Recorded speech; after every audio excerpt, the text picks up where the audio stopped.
Season 2 এর Firebase সেকশনে আপনাদের সবাইকে আরও একবার স্বাগত জানাচ্ছি। আপনাদের সাথে আছে আমি জুবাইর হাসান। আমরা কথা বলছিলাম পুশ নোটিফিকেশন নিয়ে, ফায়ারবেসের ক্লাউড মেসেজিং এপিআই ব্যবহার করে কিভাবে আমরা পুশ নোটিফিকেশন দিতে পারি তারই একটা ডেমনস্ট্রেশন করার চেষ্টা করছি। সো আমরা দেখতে পেয়েছি যে ম্যানিফেস্টের মধ্যে একটা সার্ভিস অ্যাড করা হয়েছে, যে সার্ভিসটা একটা জাভা ক্লাসকে পয়েন্ট করেছে, মাই ফায়ারবেস মেসেজিং সার্ভিস। এবং এই মাই ফায়ারবেস মেসেজিং সার্ভিসের মধ্যে একটা ইন্টেন্ট ফিল্টার আছে, সেটা হচ্ছে ফায়ারবেস মেসেজিং ইভেন্ট। এই ইন্টেন্ট ফিল্টার আসলে পরিচয় করে দেয় যে এটা একটা সার্ভিস, এটা ব্যাকগ্রাউন্ডে একা একা কাজ করে। আমার ফোনের মধ্যে যখন আসলে ইন্টারনেট থাকে, অথবা আমার ফোনের মধ্যে যখন আসলে আমার ফোনটা রানিং অবস্থায়ও নাই, তখনও আসলে এই সার্ভিসটা ব্যাকগ্রাউন্ডে কাজ করতে পারে। এবং যখনই আসলে কোনো নোটিফিকেশন অথবা কোনো মেসেজ অথবা কোনো ফায়ারবেস থেকে কোনো টোকেন, কোনো কিছু, কোনো সিগন্যাল আসে, তখনই সাথে সাথে সে my Firebase messaging service Java ক্লাসটাকে কল করে দেয়। My Firebase messaging service Java ক্লাসের মধ্যে আলটিমেটলি আমরা দেখতে পাচ্ছি একটা অন ক্রিয়েট মেথড আছে, একটা ওভাররাইড ইমপ্লিমেন্টেড মেথড আছে, অন ক্রিয়েট না সরি। এই মেথডের নাম হলো অন মেসেজ রিসিভড। অন মেসেজ রিসিভড মেথডটা তখনই কল হয় যখন আসলে কোনো একটা মেসেজ ফায়ারবেসের মাধ্যমে আপনার অ্যাপস রিসিভ করে। ফায়ারবেসের মাধ্যমে, ফায়ারবেস এসডিকের মাধ্যমে যখন আপনার অ্যাপস কোনো একটা মেসেজ রিসিভ করলো, ওই মুহূর্তে কল হলো অন মেসেজ রিসিভড। অন মেসেজ রিসিভড একটা ওভাররাইড ইমপ্লিমেন্টেড মেথড, যেটা আসলে এই লাইব্রেরি থেকে অটোমেটিক্যালি চলে আসে এবং সে পেটে করে একটা জিনিস নিয়ে আসে, একটা জিনিস ফিরতি নিয়ে আসে, সেটা হচ্ছে রিমোট মেসেজ। এই রিমোট মেসেজ আসলে কি জিনিস? এই রিমোট মেসেজ হলো ফায়ারবেসের মেসেজিং লাইব্রেরির একটা জিনিস। এবং এই রিমোট মেসেজের মধ্যে আলটিমেটলি আসে ওই যে নোটিফিকেশন অথবা ফায়ারবেস থেকে যে জিনিসটা আসছে, তার বডি, তার টাইটেল, তার আইকন, এভরিথিং। অলরাইট, সো সেটাই আমরা আসলে এখন ধরবো, সেই জিনিসটাই আমরা এখন রিসিভ করবো। সো অন মেসেজ রিসিপ্টটাকে আসলে এখন আমরা আমাদের খেলার জন্য তৈরি করবো। চলেন আমরা সেন্ড নোটিফিকেশনের ব্যাপারটা আপাতত ভুলে যাই, আমরা অন মেসেজ রিসিপ্টের মধ্যে চলে যাই। আমরা যেমনটা শিখলাম যে অন মেসেজ রিসিপ্ট তখনই কল হবে যখন আসলে ফায়ারবেস থেকে কোনো একটা নোটিফিকেশন সে পিক করবে। তখন আসলে কি করা উচিত আপনার বলেন তো? তখন আমাদের যে ফোন আছে, এই ফোনের মধ্যে একটা নোটিফিকেশন শো করা উচিত। এবং এই যে অন মেসেজ রিসিপ্ট রিমোট মেসেজের যে টাইটেল, সেই টাইটেলটা এই নোটিফিকেশনের টাইটেলে দেখানো উচিত। যে মেসেজটা আছে সেই মেসেজটা আসলে এই মেসেজের জায়গায় দেখানো উচিত। এই জিনিসটাই তো, তার মানে আমরা রিমোট মেসেজ থেকে মালপাতি ধরে এই নোটিফিকেশনে শো করবো। এটাই হচ্ছে আমাদের বন্দোবস্ত, এখন আমাদের প্ল্যানিং। সো আমরা যদি একটু এখানে সেফ সাইডে থাকার জন্য একটু কন্ডিশন ইউজ করি, ইফ একটু কন্ডিশন দিয়ে নিলাম, remote message dot get notification. Alright, দেখবেন আপনারা এই যে গেট লিখলেই দেখবেন নোটিফিকেশন চলে আসতেছে। তার মানে এই যে রিমোট মেসেজ থেকে আসা গেট নোটিফিকেশন, বুঝতেই পারছেন নোটিফিকেশনটাকে সে ধরবে। গেট নোটিফিকেশন যদি নট ইকুয়াল টু নাল হয়, তার মানে remote message dot get notification যদি নট ইকুয়াল টু নাল মানে কি বলেন তো? তার মধ্যে কিছু একটা আছে, কোনো একটা নোটিফিকেশন আছে। যদি নাল না হয়, সেক্ষেত্রে তুমি কিছু একটা করো। সেক্ষেত্রে আমরা কি করতে চাই বলেন? সেক্ষেত্রে আমরা show a notification, show the notification. তো নোটিফিকেশন শো করার আগে আমাদেরকে নোটিফিকেশন থেকে এই remote message dot get notification কমান্ডের মাধ্যমে এই রিমোট মেসেজ থেকে নোটিফিকেশনের টাইটেল, বডি এগুলো আলাদা করা উচিত না? সো আমরা বলতে পারি না remote message dot get notification dot get body. Get body মানে বুঝতে পেরেছেন? ওই যে মেসেজের যে বডিটা, মেসেজের যে লেখাটা, টেক্সটটা, ওই জিনিসটা গেট বডি কল করলে হয়ে যাবে। এটাকে আমরা স্ট্রিং এর মধ্যে রাখতে পারি না? স্ট্রিং মেসেজ বা নোটিফিকেশন বডি, নোটিফিকেশন বডি এভাবে বলতে পারি না? বডি ইকুয়াল টু, আমরা একটা স্ট্রিং এর মধ্যে জিনিসটাকে রাখলাম, string notification body equal to remote message dot get notification dot get body. তার মানে কি, এই রিমোট নোটিফিকেশন থেকে যে নোটিফিকেশনটা সে রিসিভ করলো, ওই নোটিফিকেশনের বডির মধ্যে কি টেক্সট আছে সেটা সে ধরে ফেললো। একই সাথে আমরা বলতে পারি না স্ট্রিং নোটিফিকেশন, ধরেন এটাকে আমরা বলতে পারি নোটিফিকেশন টাইটেল। অলরাইট, সো টাইটেলটা আমাদের ধরা দরকার। টাইটেল ধরার জন্য আমরা বলতে পারি remote message dot get notification dot gate title. Very simple. তাহলে আমরা নোটিফিকেশন বডি পেয়ে গেলাম, নোটিফিকেশন টাইটেল পেয়ে গেলাম। এখন আমাদের কাকে কল করা উচিত বলেন তো? এই সেন্ড নোটিফিকেশন যে মেথড আছে, এই মেথডকে কল করা উচিত। চলেন সেন্ড নোটিফিকেশন মেথডটাকে একটু বুঝে আসি, তাহলে তো ইউজ করতে আমরা বুঝবো না। সেন্ড নোটিফিকেশন একটা প্রাইভেট মেথড বানাইছে আর কি। আপনি মেথড না বানায় এখানে ডাইরেক্ট লিখে দিতে পারতেন, তো অনেক একগাদা কোড আলাদা মেথডের মধ্যে করলে সুন্দর লাগে, তাই তো? সুন্দর করে সাজানো যায়। সেন্ড নোটিফিকেশনের মধ্যে সে কি করেছে? স্ট্রিং মেসেজ বডি হিসেবে তাকে পাস করে দিয়েছে। আমি বাদ দিলাম, ধরেন এখানে বাদ দেন, একদম বাদ দেন। সেন্ড নোটিফিকেশন একটা method. Okay, so intent equal to new ইন্টেন্টের মাধ্যমে বর্তমান যে ক্লাসে আছে ওই class dot this main activity dot class. এইখানে আপনি আসলে কোন ক্লাসের নাম দিবেন বলেন তো? এখানে আপনি দিবেন যে আপনার এই নোটিফিকেশনে ক্লিক করলে আপনার অ্যাপসের কোন জাভা ক্লাসে বা কোন অ্যাক্টিভিটির মধ্যে নিয়ে যাবেন। সো আমাদের আসেই তো একটা মেইন অ্যাক্টিভিটি, তাই তো? এই যে মেইন অ্যাক্টিভিটি, আমাদের main activity dot Java. So যখনই আসলে ইউজার নোটিফিকেশনে ক্লিক করবে, তখনই এই ইন্টেন্টের মধ্যে আমরা একটা ইন্টেন্ট ডিক্লেয়ার করতেছি যে এখান থেকে তুমি ওকে নিয়ে যাবা মেইন অ্যাক্টিভিটি ডট ক্লাসে। এই তো intent dot add flag use করেছে এবং flag activity clear top pending intent use করেছে। পেন্ডিং ইন্টেন্টের মাধ্যমে আসলে পেন্ডিং ইন্টেন্ট বলতে বোঝায় আসলে একটা ইন্টেন্টকে পেন্ডিং হিসেবে রাখা হয়, এবং যখন ইউজার ওই নোটিফিকেশনে ক্লিক করবে তখন আসলে সেই পেন্ডিং ইন্টেন্টটাকে খাওয়াই দেওয়া যায় এর সাথে। দেখেন, তার মানে কি, ওই যাতে করে ইউজার ওই মেসেজ বা নোটিফিকেশনের উপর ক্লিক করলে, ধরেন এই যে ইউজারের যে নোটিফিকেশন, এই নোটিফিকেশনে ক্লিক করলে কি হবে, এখানে ক্লিক করলে কোথায় নিয়ে যাবে, সেটা যাতে ডিক্লেয়ার করা যায় পেন্ডিং ইন্টেন্টের মাধ্যমে। সো এটা যা আছে থাকুক ইন্টেন্ট, নিশ্চয়ই আপনারা বুঝে গেছেন। এখানে আপনি জাস্ট আপনার সেই ক্লাসের নাম দিবেন যে ক্লাসে আপনি নিয়ে যেতে চাচ্ছেন। নোটিফিকেশনে ক্লিক করলে আমরা এখানে মেইন অ্যাক্টিভিটি দিচ্ছি। স্ট্রিং চ্যানেল আইডি, এখানে এফসিএম ডিফল্ট চ্যানেল, আপনি চাইলে আপনার নিজস্ব চ্যানেল আইডি ক্রিয়েট করতে পারেন, অন্য কোনো ইউনিক নাম দিতে পারেন। সো এখানে যা আছে তাই থাকুক, আমি কিছু চেঞ্জ করছি না। আপনাদেরকে মেইন যে জিনিসটা বোঝার দরকার সেটা হচ্ছে এই যে দেখেন notification builder equal to new notification builder this channel ID, এই চ্যানেল আইডিটাকে এর সাথে বসাই দিল। এবার দেখেন সেট স্মল আইকন হিসেবে নোটিফিকেশনে কোনটা দেখাবে? এমআইপি ম্যাপ থেকে আইসি লঞ্চারকে দেখাচ্ছে, যেটা আমাদের আসলে অ্যাপসের আইকন। সেট নোটিফিকেশন টাইটেল হিসেবে আপনি কোনটাকে দেখাবেন বলেন?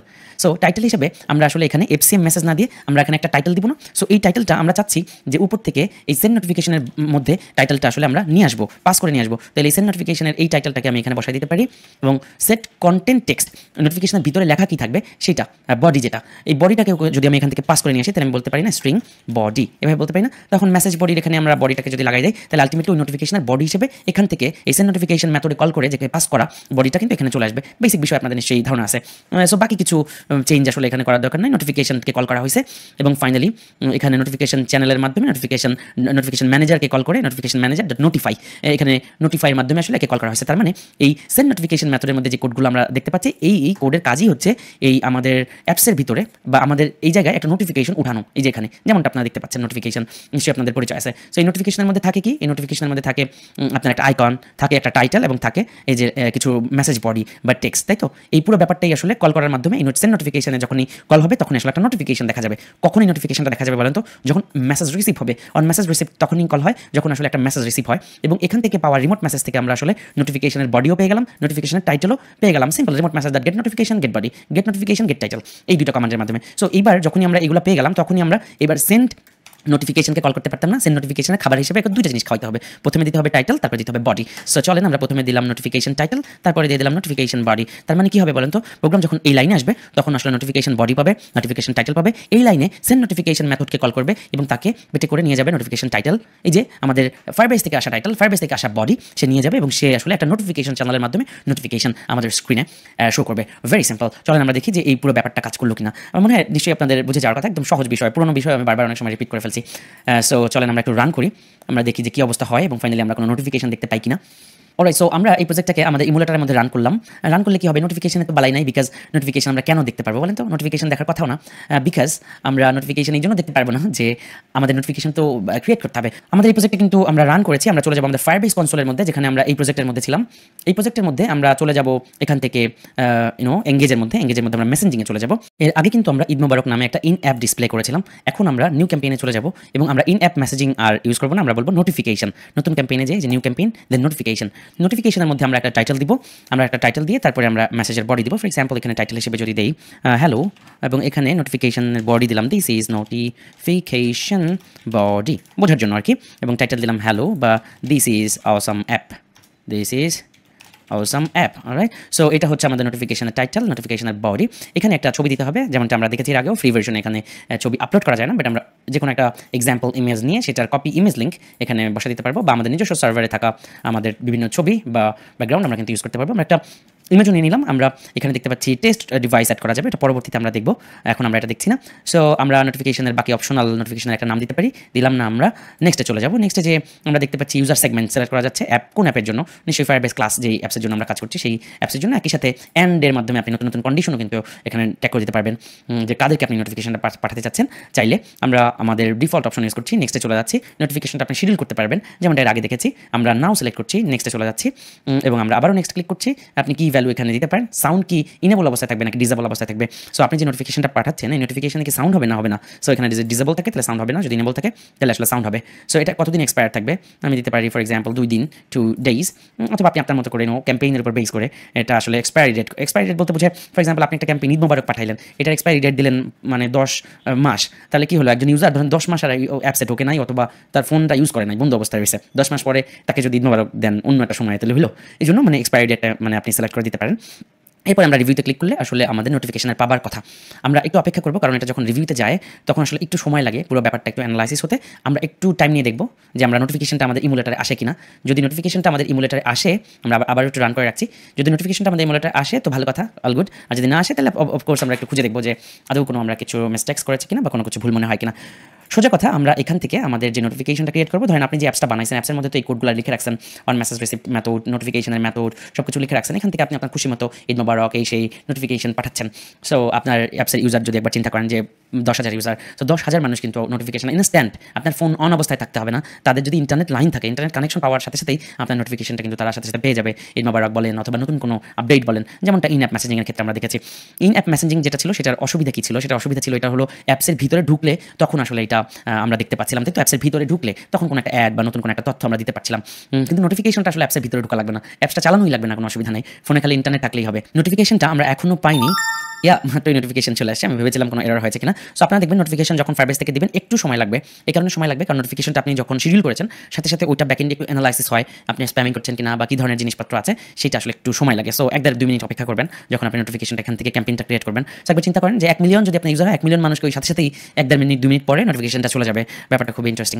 অলরাইট, সো আমরা নিশ্চয়ই বুঝে ফেললাম যে কীভাবে নোটিফিকেশনটা কাজ করে। আমরা ফায়ারবেসের মাধ্যমে ফাইনালি সাকসেসফুল একটা নোটিফিকেশন পাঠাতে পারলাম। আমরা ম্যানিফেস্টে 2 লাইন অ্যাড করেছি এবং এর সাথে আমরা ফায়ারবেস মেসেজিং সার্ভিস নামে একটা জাভা ক্লাস নিয়ে একটু খেললাম এবং জাভা ক্লাসের মধ্যে আসলে খুব বেশি মেথড আমরা রাখিনি, একদম ফ্রেশভাবে আমরা অন মেসেজ রিসিভড এই একটা মেথড দিয়ে খেলে দিয়েছি এবং আমরা নোটিফিকেশন সেন্ড নোটিফিকেশন এই মেথডের মাধ্যমে আসলে নোটিফিকেশনের যে সাউন্ড কী হবে, টাইটেল কী হবে, বডি কী হবে সেটা আসলে ডিক্লেয়ার করে দিয়েছি। তো আমার মনে হয় জিনিসটা বোঝা গেছে। আজকের ক্লাস নাম্বার, আজকের লেকচার নাম্বার, হ্যাশট্যাগ আপনার স্টুডেন্ট আইডি, হ্যাশট্যাগ সিজন 2 সহ আপনার একটা নোটিফিকেশন প্রপারলি রান করে ফায়ারবেসের মাধ্যমে আপনি রান করে চালাতে পারছেন কিনা সেটা একটু স্ক্রিন রেকর্ড করে ভিডিও করে অথবা স্ক্রিনশট তুলে গ্রুপে অবশ্যই পোস্ট করে দেবেন। হোমওয়ার্ক না করে সামনের দিকে যাবেন না, আপনার বুঝে বুঝে সামনের দিকে যাবেন, কারণ এই জিনিসগুলো সহজ।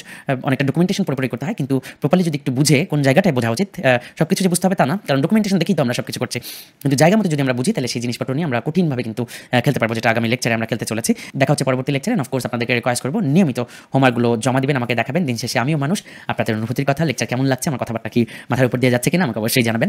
আপনাদের ভালো ভালো অনুভূতির কথাগুলো জানতে পারলে আমি নিজেও দিন শেষে খুবই অনুপ্রাণিত হই। সেই লেকচার এই পর্যন্তই, দেখা হচ্ছে পরবর্তী লেকচারে।